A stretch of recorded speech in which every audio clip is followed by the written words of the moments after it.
Day, and welcome to the Bitdeer second quarter 2025 earnings call. At this time, all participants are in listen-only mode. After the speaker's presentation, there'll be a question-and-answer session. Instructions will be given at that time. As a reminder, this call may be recorded. I would like to turn the call over to Yugi Aze, Investor Relations. Please go ahead. Thank you, Operator, and good morning, everyone. Welcome to Bitdeer's second quarter 2025 earnings conference call. Joining me today are Jihan Wu, Chairman and CEO, Matt Kong, Chief Business Officer, Harris Bassett, Chief Strategy Officer, and Jeff LaBerge, VP of Capital Markets and Strategy. Harris will begin today by providing a high-level overview of Bitdeer's second quarter 2025 results and then cover the company's strategy and a detailed business update. After that, Jeff will cover Bitdeer's second quarter financial results in more detail, and then we will open the call for questions. To accompany today's earnings call, we have provided a supplemental investor presentation. This presentation can be found on Bitdeer's Investor Relations website under Webcasts and Presentations. Before management begins their formal remarks, we would like to remind everyone that during today's call, we may make certain forward-looking statements. These statements are based on management's current expectations and are subject to risks and uncertainties, which may cause actual results to differ materially. For a complete discussion on forward-looking statements and the risks and uncertainties related to Bitdeer's business, please refer to its filings with the SEC. Further, in addition to discussing results that are calculated in accordance with International Financial Reporting Standards, or IFRS, we will also make references to certain non-IFRS financial measures, such as adjusted EBITDA and adjusted profit or loss. For more detailed information on our non-IFRS financial measures, please refer to our earnings release that was published earlier today, which can be found on Bitdeer's Investor Relations website. Thank you. I will now turn the call over to Harris. Harris? Thank you, Yugi, and good day, everyone. Thanks for joining our second quarter 2025 earnings call. Since our last call, we've made significant progress across all of our strategic priorities, and I'm excited to walk you through those updates today. I will begin with a brief overview of our Q2 financial results, then highlight what we're focused on for the remainder of the year, and share a glimpse of our outlook beyond 2025. Starting on slide 3, in Q2, total revenue was $155.6 million, up 122% sequentially from Q1 and up 57% year over year. Gross profit was $12.8 million, and adjusted EBITDA was $17.3 million, up materially from Q1.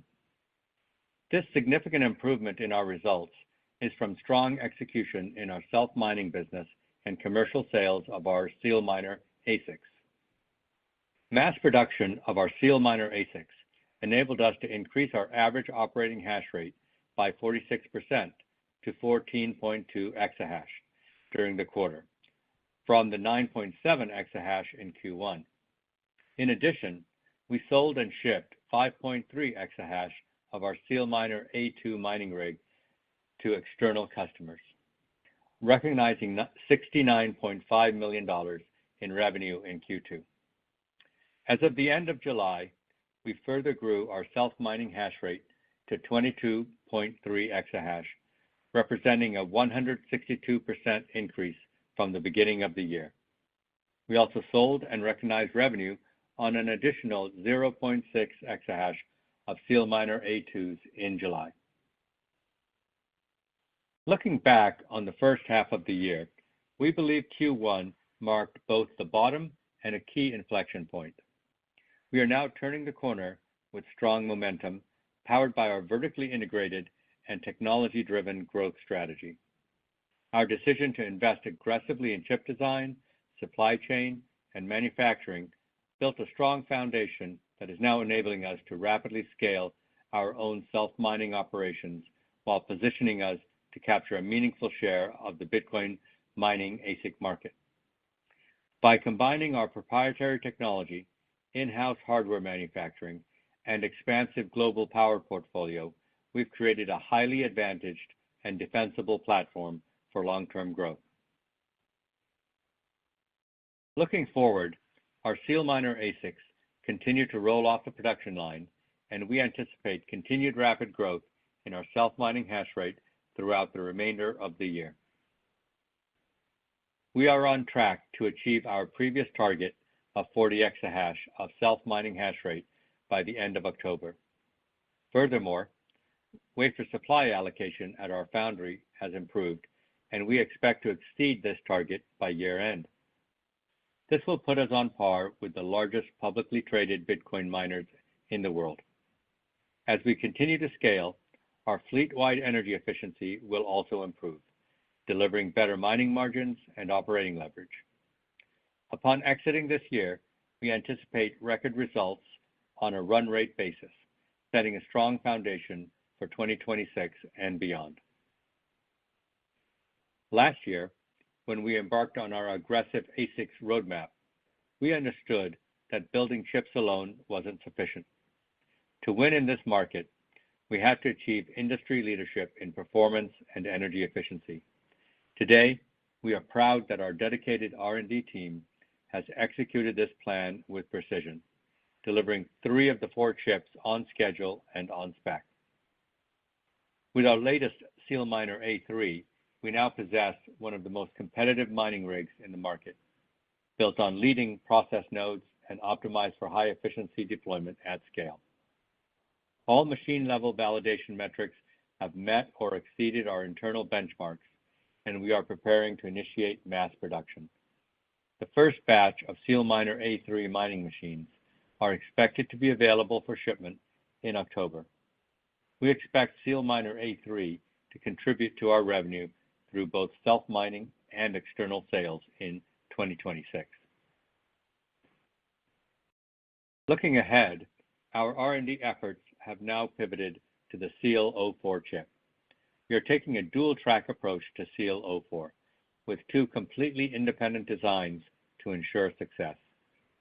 The first SealO4 chip, using a more traditional circuit architecture, has already been taped out, and we expect initial sample wafers to come back in Q3 2025.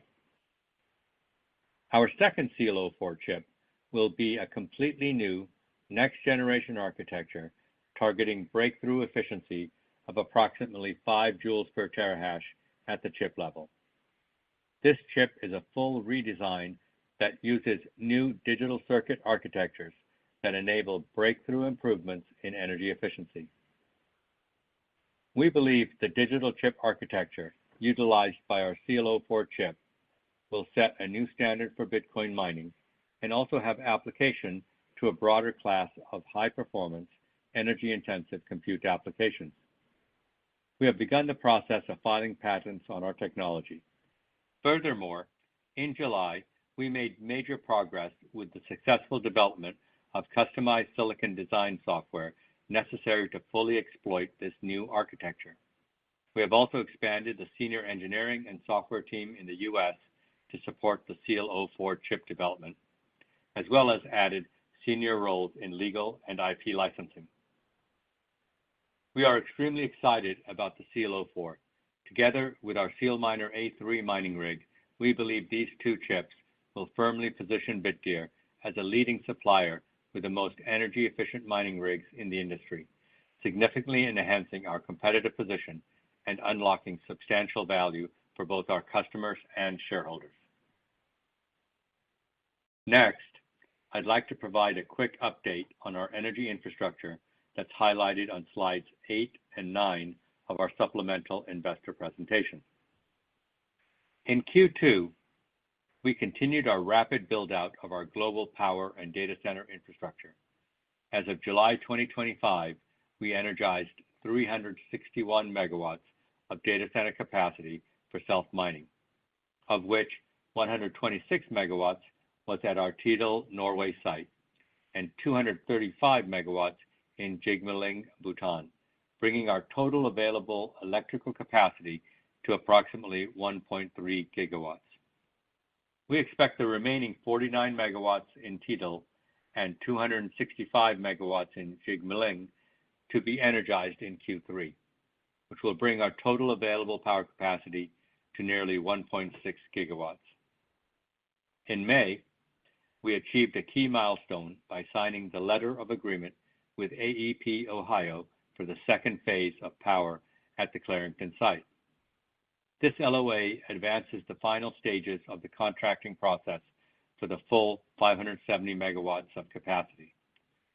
Critically, this document was executed before the Public Utilities Commission of Ohio issued a ruling to classify data centers under an industry-specific billing structure. This new structure would have imposed substantially higher collateral requirements and minimum demand charges. Locking in our position ahead of this monumental regulatory shift allows us to proceed with plans for the full build-out of this strategic data center with significantly lower cost structure. With regard to our HPC AI initiative in Clarington, Ohio, we have entered into advanced negotiations with our development partner that has significant expertise and customer relationships. We are optimistic that we will be able to share more details in the coming quarter. Lastly, on slide 10 of our supplemental investor presentation, we would like to re-emphasize our guidance for our self-mining hash rate. Given the steady rollout of our SealMiner A2 mining rig, we remain on track to reach 40 exahash by October. Furthermore, as I mentioned earlier, wafer supply has improved for both our SealO2 and SealO3 chips, leading us to believe we will surpass this target by year-end. Given a significant amount of power capacity we have coming online, our near-term plan is to prioritize our current ASIC production towards self-mining. In summary, we are pleased with our team's execution across all our strategic priorities. We have successfully met our initial targets for our aggressive ASIC roadmap, our self-mining infrastructure and deployment plan, and our entry into the massive ASIC market opportunity. We have also made significant strides in our HPC AI strategy. As we move into the second half of 2025, we expect these efforts to be reflected in our financial results, and we look forward to sharing updates on our progress. I'll now turn it over to Jeff LaBerge, our VP of Capital Markets and Strategy, to go over our detailed financial results for the quarter. Thank you, Harris. Before I go over Bitdeer's second quarter financial results, I'd like to remind everyone that all figures I refer to today are in US dollars. Q2 consolidated revenue was $155.6 million, up from $99.2 million in Q2 2024 and $70.1 million in Q1 2025, or up 56.8% year over year and 121.9% sequentially. Self-mining revenue was $59.3 million versus $41.6 million in Q2 2024 and $37.2 million in Q1 2025, or up 42.5% year over year and up 59.4% sequentially. These results were primarily due to a 103.3% year over year and 45.5% sequential increase in self-mining hash rate, as well as higher Bitcoin prices. These increases were partially offset by the April 2024 halving event and higher mining difficulty. SealMiner sales revenue was $69.5 million compared to $0 in Q2 2024 and $4.1 million in Q1 2025. Cloud hash rate revenue was $0 versus $12.2 million in Q2 2024 and $0.1 million in Q1 2025. This decline was due to the expiration of long-term cloud hash rate contracts and the subsequent reallocation of this hash rate to our self-mining operations.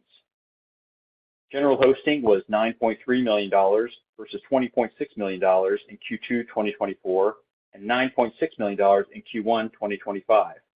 Membership hosting revenue was $14.6 million versus $22.1 million in Q2 2024 and $16.3 million in Q1 2025. This year-over-year decrease in hosting revenue was mainly caused by two factors. First, we converted 100 megawatts of hosting capacity at our Texas facility to self-mining, which has been equipped with SealMiner hydro-cooled mining rigs. Second, some hosting customers removed less efficient mining rigs after the halving event in April 2024. Some of this extra capacity is currently being replenished by new hosted mining rigs. Total gross profit for the quarter was positive $12.8 million versus $24.4 million in Q2 2024 and negative $3.2 million in Q1 2025. Gross margin was 8.2% versus 24.6% in Q2 2024 and negative 4.6% in Q1 2025. This year-over-year decrease in our gross margin was primarily driven by the April 2024 halving event's impact on self-mining, higher mining difficulty, and lower hosting and cloud hash rate revenues.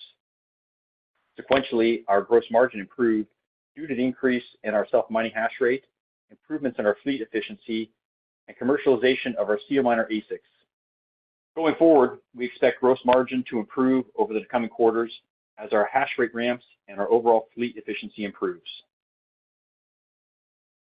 Total operating expenses for the quarter were $42.3 million versus $26.1 million in Q2 2024 and $75.8 million in Q1 2025. The year-over-year increase was primarily driven by R&D costs for our SealMiner roadmap and higher G&A. The sequential decrease was primarily driven by our R&D costs due to the absence of the tape-out costs for SEAL03 that occurred in Q1 2025.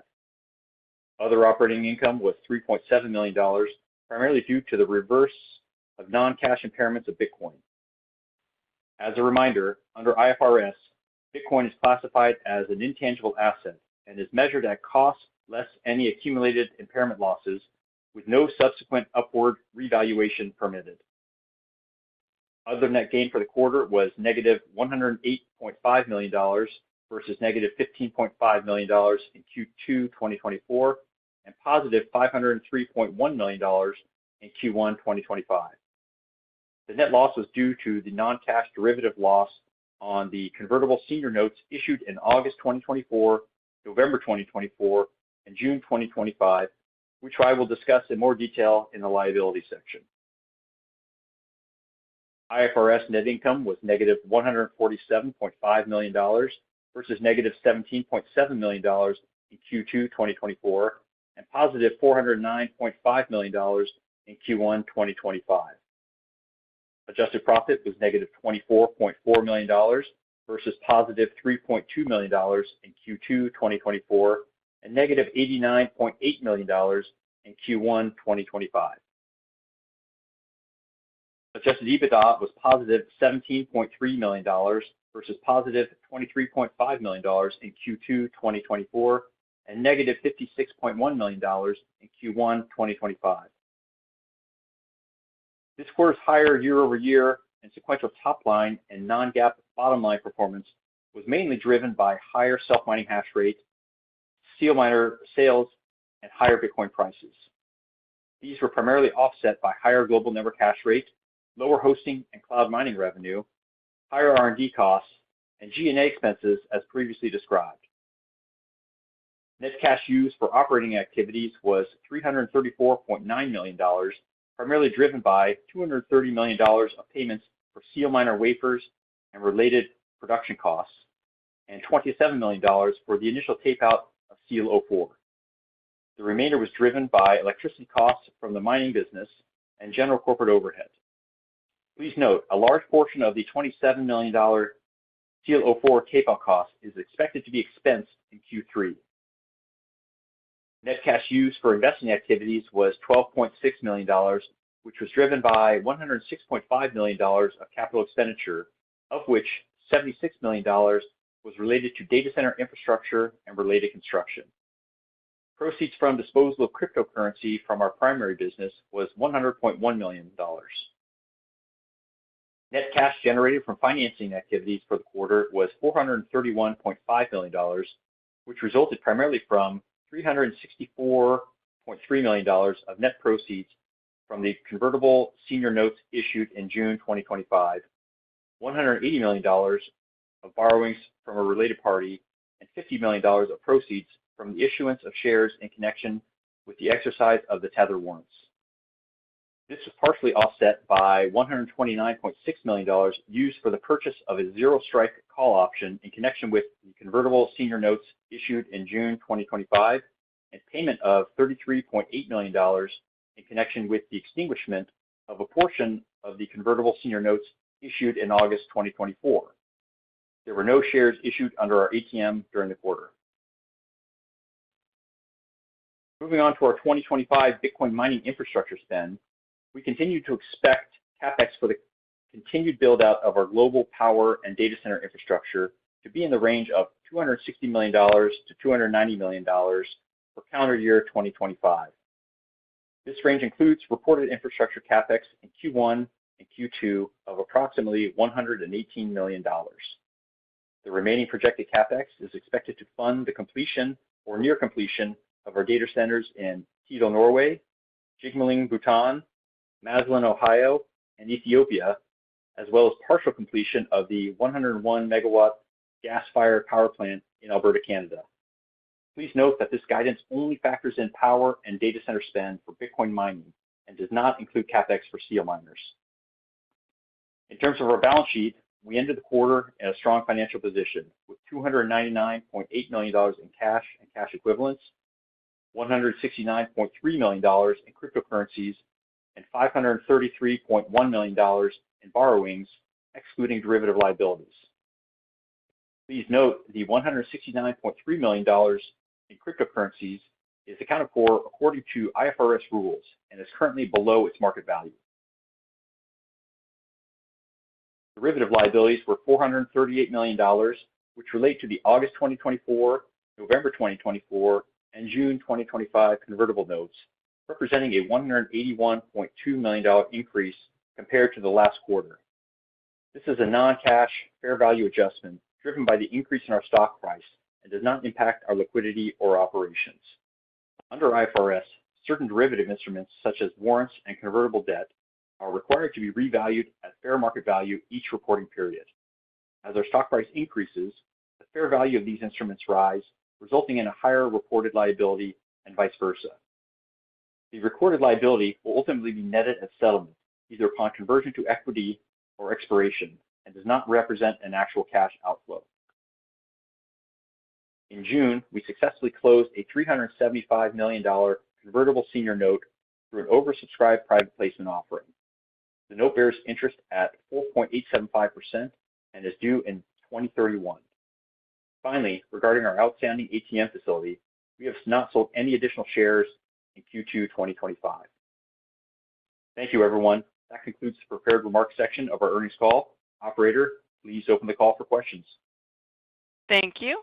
If you'd like to ask a question, please press star 11. If your question has been answered and you'd like to remove yourself from the queue, please press star 11 again. Our first question comes from Greg Lewis with BTIG. Your line is open. Yeah, hi. Thank you, and good morning, good afternoon, good evening, and thanks for taking my questions. I did want to touch on the prepared remarks around the data center opportunity.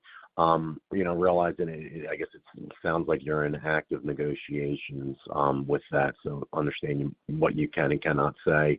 But kind of curious as we think about it, one of the things that I think the market's trying to understand, as you kind of pursue with a partner, is like how is Bitdeer thinking about the risk around construction? It sounds like in the past we've talked about financing being done with the partner, in terms of sourcing general contractors to do the work.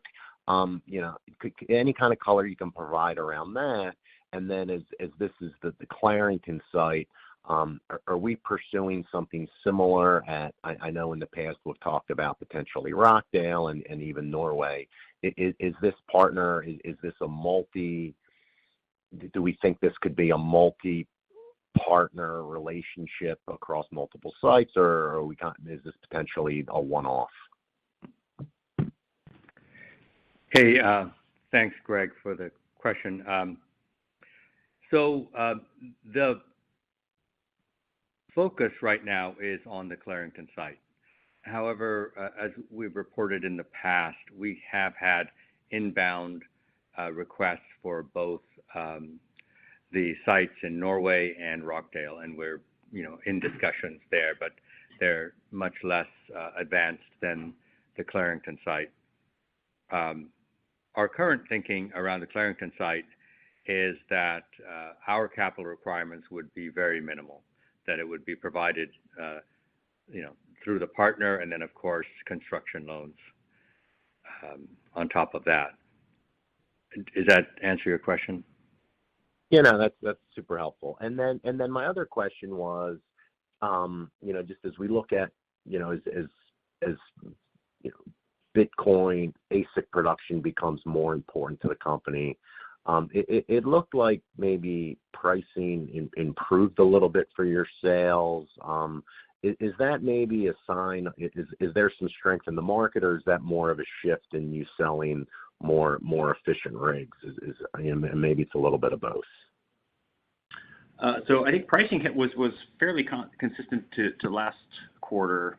We are seeing increased demand, obviously increasing strength due to rise in hash price. Bitcoin price obviously has helped that out as well. So the demand is definitely increased, and we think the demand for SealMiner A2 will obviously be much higher as well. Okay, thank you. Thanks, Greg. Thank you. Our next question comes from Dylan Heslin with Roth Capital Partners. Your line is open. Hey, good morning. Thanks for taking my question. To follow up on some of the HPC comments in Clarington, have you sort of solidified with your partner at all the approach you're going to take in terms of what that could look like? Would that be a co-location deal like a lot of the peers have done? Would you try to do a powered shell, or given your experience running the GPU clusters, would you try to do more of a full stack? Just how are you thinking about that opportunity? The Clarington site is quite large, 570 megawatts gross power. And so a full stack is not currently in our thoughts. We're really looking at trying to focus on a build-to-suit. However, the main thing to remember here is that we're flexible, and that as we move forward, it will depend to a large part on which tenant we end up with, who's the final customer for the site. So it's hard to answer those questions definitively, other than our target is to do a build-to-suit.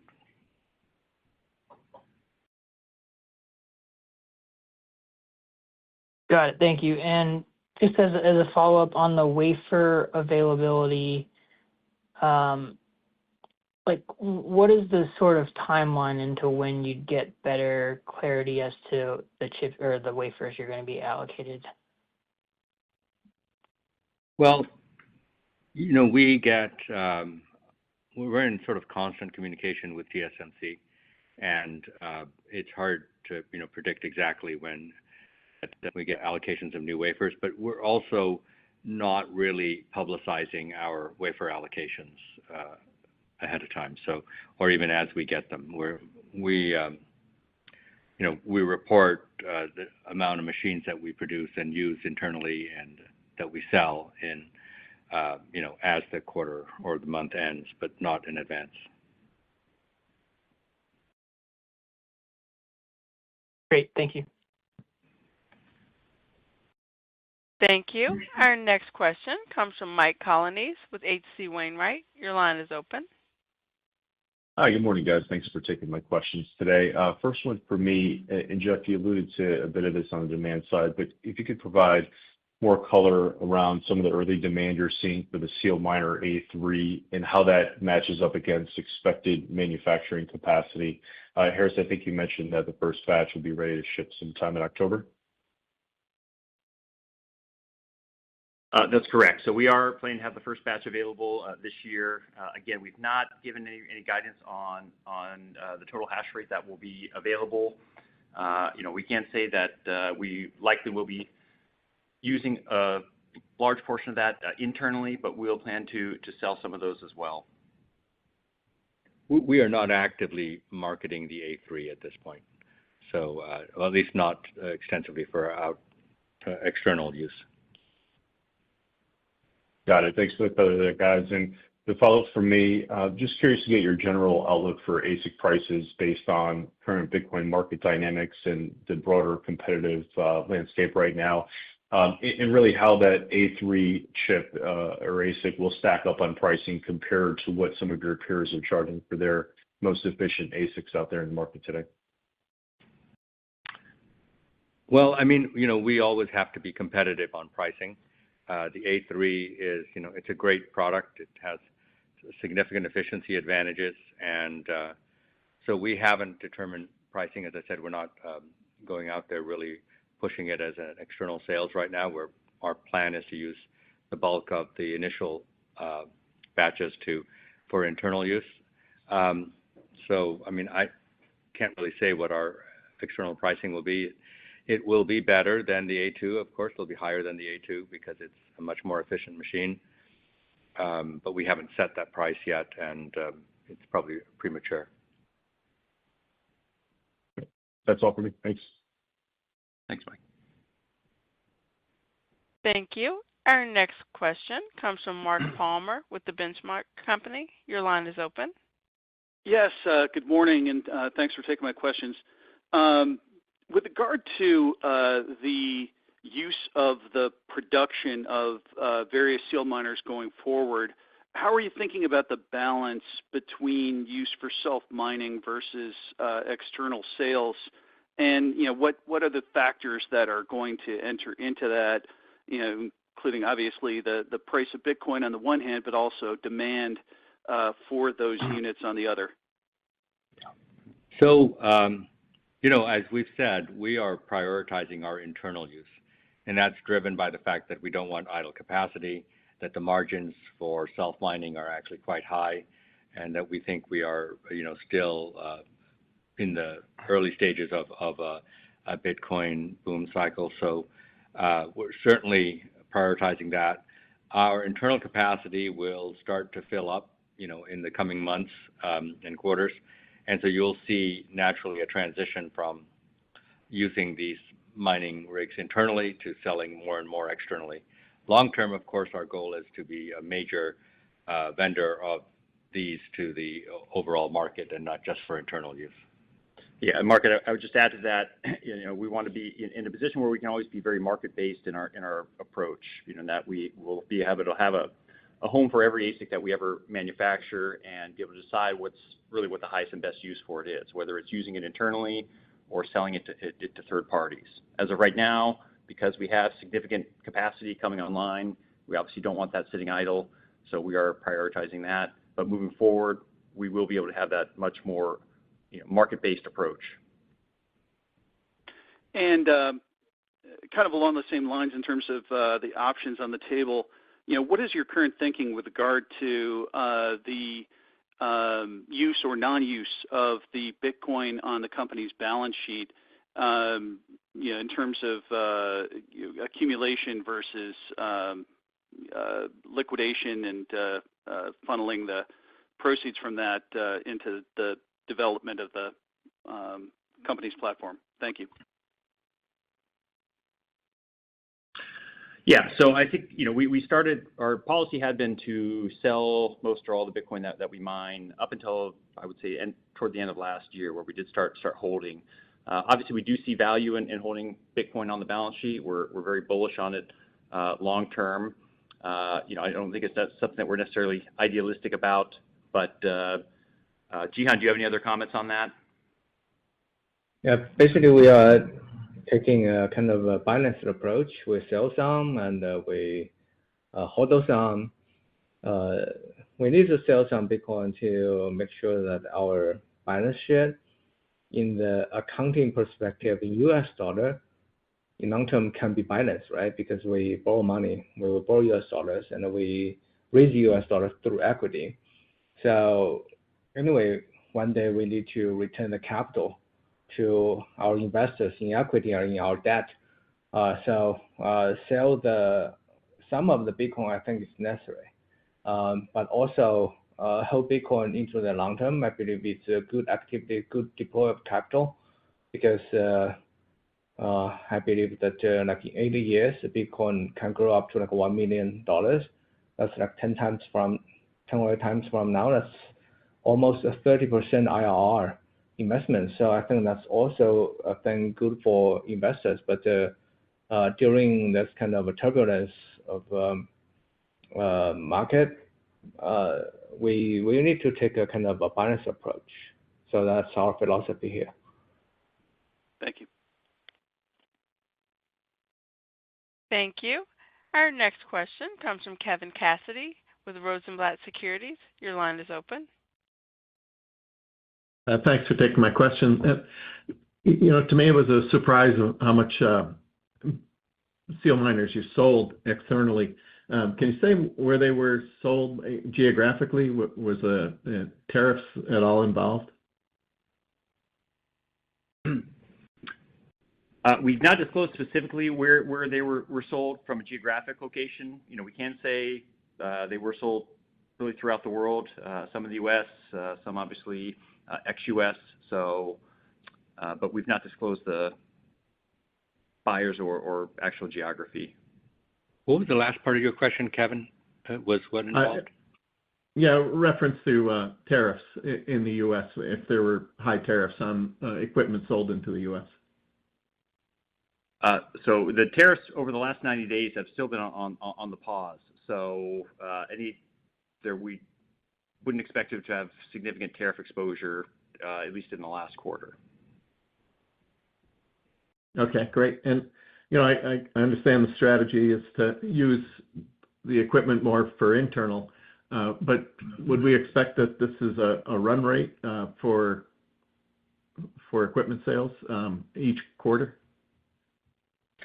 Not necessarily. So again, I mean, it will come down to allocation we have from TSMC and really just the cadence of our power coming online. So we are expecting quite a bit of power this quarter, and we are expecting to ramp to that 40 exahash target that we've set, and possibly beyond that by year end. As we kind of roll into the 2026 first half of 2026.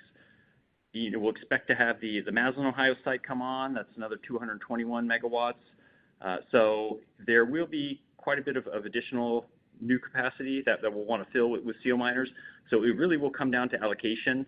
But I think we'll always want to keep a bit of a balance between internal use and sales.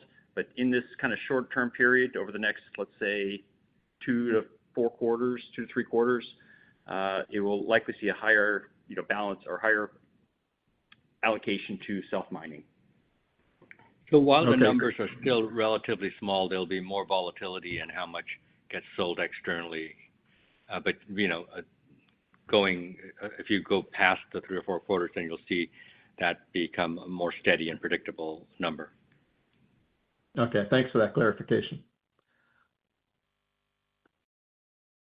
Thank you. Thank you. Our next question comes from Mike Grondal with Northland. Your line is open. Hey guys, how would you describe the demand environment and sort of pricing based on your discussions over the summer for Clarington? I don't know, did that pick up? Did it moderate? Just kind of curious the cadence. So, we haven't seen any decline at all. And so, it's hard to say if it's, how much it's picked up. It's been hot the whole time, I think. It's fair to say. Yeah, I think we've seen a lot of folks back in the market over these last several months, at least last couple of months. The market's definitely picked up from a demand standpoint. So overall, yeah, we've not seen any slowdown by any means. And you've mentioned Rockdale and Norway. Do you have a priority as to which you think you'd develop next? Not necessarily. I mean, I think we're going to see where the market goes. We think the opportunity in Norway is a very interesting one because EU is quite a ways behind where we are in the U.S. is from an adoption standpoint. So we think that opportunity may have a longer tail to it. We think it's just an advantage for us. I think more price discovery that happens. But we do think that's going to be a very interesting asset, given that it is 100% hydropower. Norway is very well interconnected from a latency standpoint, good fiber that runs right adjacent to our property, and obviously a good climate for cooling. So we're very bullish about that opportunity. Okay, thank you. Thank you. Our next question comes from Brett Knobloch with Equity Research Analyst. Your line is open. Hi guys, thanks for taking my question. On maybe just the performance of the A2s that you guys have sold and also just used internally, I guess how is that standing up to your expectations in terms of uptime and overall availability? Well, so I think the uptime and reliability are quite good, and it's about what we expected based on the early results. But maybe I'll ask Jihan. I think he's has more direct interaction with the customers if he wants to add to that. It's excellent, I would say. All right, well said. And then maybe just on the development partner kind of advanced negotiations, I guess what's the next step in that process? Is it formalizing an agreement with the development partner? Is it looking to find maybe a JV partner after that, or what should we be thinking the cadence is for Clarington? So the next step in the are you talking about the Clarington, Ohio site? Yes. Yeah, the formalizing the agreement with the development partner is the next step. And then after that? Well, then, the immediate next step is to identify a tenant and to sign a lease with that tenant. There will be some work done while that's going on, but that would be, the highest priority. Yeah, concurrent to that, we could see horizontal construction on the property as well. Awesome. Thank you, guys. Thank you. Our next question comes from John Todaro with Needham. Your line is open. Hey guys, thanks for taking my question. Not sure if I missed this on the SealMiner sales. Do we have the units? Like, is pricing the same as we were kind of guided to before? Anything kind of change on that? And then I have a follow up on the HPC side of the business. Yeah, no, pricing remained relatively consistent from last quarter. I think from the, obviously sales increased. The amount of hash rate we sold was quite a bit higher, but pricing was pretty consistent. Got it. Understood. Thanks for that, Jeff. And then on the HPC part of the business, so still need to finalize the agreement with the development partner. The development partner, I wouldn't assume also is financing. So then you get the tenant, you get some debt financing, but then you bring a JV partner in for an equity piece as well. Like, should we anticipate some equity given up in this process? So yeah, so the development partner we're looking to work with, we're looking for a partner that would actually bring the project equity to the table as well. So our goal is to finance the majority of the project at the project level, whether both project equity, obviously, as well as project finance debt. Got it. Understood. Thank you for that. Appreciate it. Yeah, thanks for the question. Thank you. Our next question comes from Brian Kinstlinger with Alliance Global Partners. Your line is open. Great, thanks. A little bit of a follow-up on Clarington. After an agreement with a development partner is in place, do you think any other actions need to be completed before a tenant moves forward with their own negotiations? Well, whether they need to be completed or not, we will be doing other actions. There will be sort of engineering work done. We'll order long lead time items. There'll be what's called horizontal work, things like that. So, a lot of that stuff that's sort of agnostic to who the end tenant is and is relatively low cost, we will very likely start on that immediately in parallel with looking for and signing the tenant. Identifying and finding the tenant is, doesn't take that long, but actually finalizing a lease with the tenant can take, quite a while, just because the leases tend to be quite complicated. Yeah, I mean, in an ideal scenario, we would have we would finalize an agreement and then start that horizontal construction and ideally be ready to go vertical, once we had a tenant identified. Great. And then Harris, you mentioned when your comments was that the results will get stronger sequentially. Was that a comment on total revenue and adjusted EBITDA, or is that commentary just on self-mining, given it doesn't sound like the third quarter will produce as much in external sales? I could say, just generally speaking, obviously we're looking at a much higher run rate now. At 40 exahash going into the fourth quarter versus the 9 we were at coming into the beginning of this year. So the run rate, I think we have set a new bar on the self-mining side. As Harris said earlier, the sales side might be a little choppier, just given the allocation from self-mining versus external sales. That will kind of vary a little bit more over these next 2 to 4 quarters. After that, like we said, we would expect it to be more heavily weighted potentially towards sales after that. Okay, thank you. Absolutely. Thank you. As a reminder, to ask a question, please press star 11. Our next question comes from Nick Giles with B. Riley Securities. Your line is open. Thank you very much, operator, and good morning, everyone. This is Fedor Shabalin on Nick Giles. My first one is regarding Clarington. So you mentioned, can you provide a bit more color on what advanced stage of negotiations means, and when should we expect an incremental update on the process? Thank you. So, I mean, advanced stages means, the final legal documents and final due diligence, things like that. We are hoping that in this quarter, Q3, we will have something to announce. Thanks for that. And follow-up question regarding the A4 chip. What is the likelihood that this chip design could be adopted for applications beyond Bitcoin mining? So if such adoptions are feasible, what specific applications or use cases would be the most suitable? Thank you. So the A4, is split now into 2 A4s. And so if you're talking about the one using the new technology,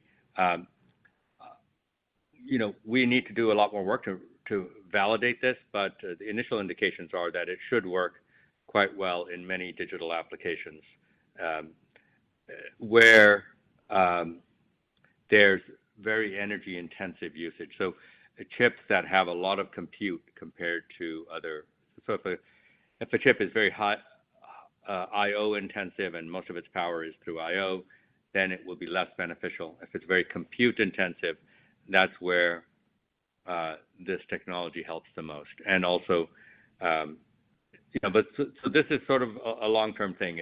For using this technology on other non-Bitcoin chips, you're talking a couple of years out at least in order to get this adopted by other applications. So I just want to make sure you're aware of that timeline. Yeah, thank you very much, Harris and Jeff and team. Continue, best of luck. Thanks.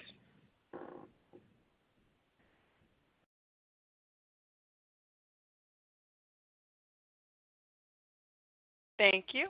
Our next question comes from Bill Papanastasiou with KBW. Your line is open.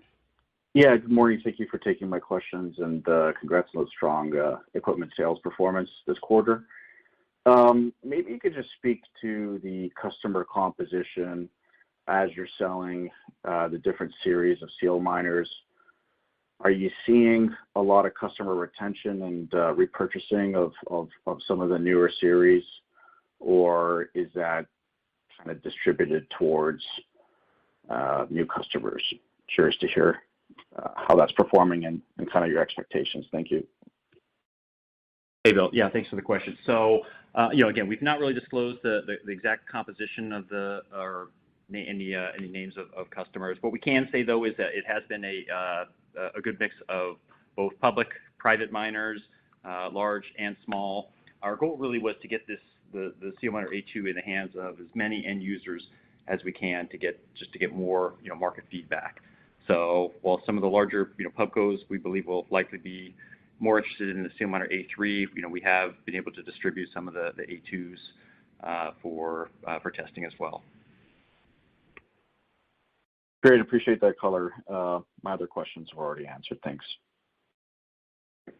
Thanks, Bill. Thank you for your participation. There are no further questions at this time. You may now disconnect. Everyone, good day.